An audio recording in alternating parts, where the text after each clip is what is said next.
C'est parti.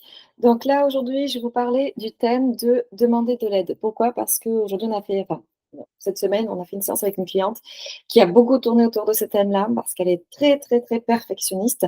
Mais à force, ça l'épuise parce que, donc voilà, à force d'aller toujours au bout, de ne jamais trouver. Et c'est surtout de ne jamais demander de l'aide, en fait. Ça jamais d'oser dire à des collègues, à des partenaires, aidez-moi parce que là, je n'y arrive pas, je vais avoir du mal à boucler le programme à la fin de la journée ou le projet et ça devient trop gros pour moi toute seule. Donc il y a plusieurs axes là-dedans parce que c'est enfin, là, je vous prends une situation par exemple, mais ça se répercute dans tous les domaines.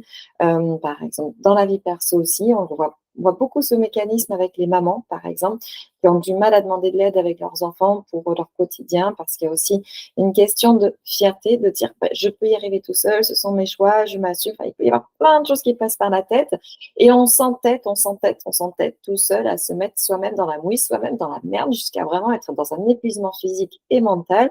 Et là, c'est là qu'on peut tomber dans la dépression et le burn-out parce qu'on va dépasser, on va aller au-delà de certaines limites. Qu'est-ce que c'est que vraiment le fait de demander de l'aide?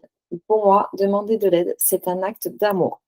Déjà, on va prendre le problème à l'envers. Quand vous, vous avez des amis, des personnes qui vous demandent de l'aide ou que vous allez spontanément leur proposer votre aide, qu'est-ce que ça fait en vous?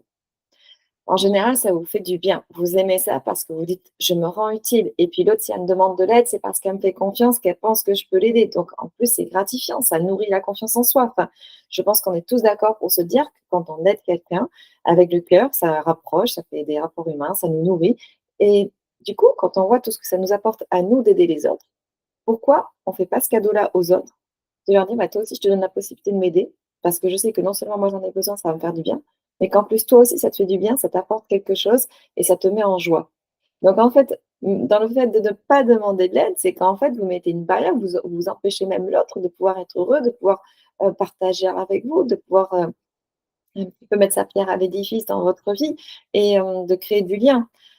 Donc voilà, si on pouvait voir le problème autrement, voilà, c'était ce que je voulais vous amener à voir, c'était un petit peu tourner la caméra différemment et de se dire qu'en fait, demander de l'aide, ce n'est pas une faiblesse, ce n'est pas quelque chose de négatif, au contraire, c'est un acte d'amour immense.